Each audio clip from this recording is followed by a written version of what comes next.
السلام عليكم ورحمة الله وبركاته. الحمد لله رب العالمين والعاقبة للمتقين والصلاة والسلام على سيد الأنبياء والمرسلين وعلى آله وصحبه أجمعين أما بعد. فقد قال الله سبحانه وتعالى في القرآن الكريم: أعوذ بالله من الشيطان الرجيم بسم الله الرحمن الرحيم. يا أيها الذين آمنوا اتقوا الله وكونوا مع الصادقين. صدق الله العظيم.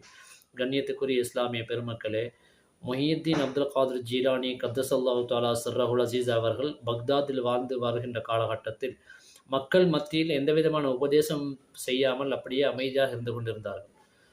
அப்போ ஒரு நாள் இரவு நபிகள் நாயம் ஸல்லல்லாஹு அலைஹி வஸல்லம் அவர்கள் அவருடைய கனவிலே வந்து, ஏன் மக்களுக்கு மத்தியிலே எதுவுமே சொல்லாமல் இருக்கிறீர்கள் என்று கேட்ட பொழுது அவர்கள் சொன்னார்கள், இவர்கள் அரபிகளாக இருக்கிறார்கள், நானும் அஜமையாக இருக்கிறேன், அவர்களுடைய பாஷையில் நான் எவ்வாறு பயான் செய்வது என்று நான் தெரியாமல் இருக்கிறேன் என்று சொன்ன பொழுது நபிகள் நாயம் ஸல்லல்லாஹு அலைஹி வஸல்லம் அவர்கள் சொன்னார்கள், உங்களுடைய வாயை திறவுங்கள் என்று சொல்லி 7 தடவை தன்னுடைய பரக்கத்தான எச்சிலை உமிழ்ந்தார்கள். நீங்கள் மறுபடி போய் மக்கள் மத்தியிலே பேசுங்கள் என்கிறார்கள். அடுத்த நாள் அவர்கள் பேசுவதற்காக தயாரான போது அவர்களுக்கு தயக்கம் ஏற்பட்டது. மீண்டும் வீட்டுக்கு வந்த பொழுது அன்றைய இரவில் அலி ரலியல்லாஹு அவர்கள் கனவிலே வருகிறார்கள். ஏன் மக்கள் மத்தியிலே பேசவில்லை என்று சொல்லி அவருடைய வாயிலே 6 தடவை உமிழ்ந்தார்கள்.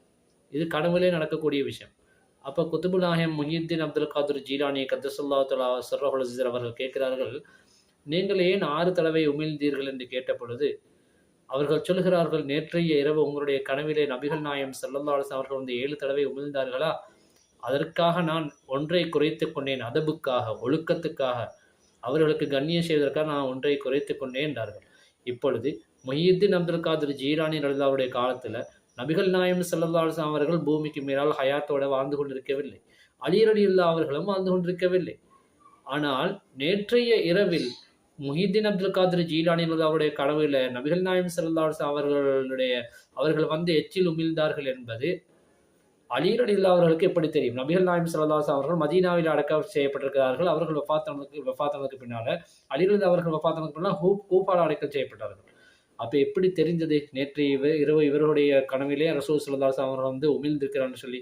அல்லாஹுக்காக உலகத்திலே தக்குவாவோடு பயந்து வாழ்ந்தவர்களுக்கு அல்லாஹ் தஆலா வெற்றியை கொடுக்கிறான். அவர்கள் தான் சித்தீக்கீன்கள்.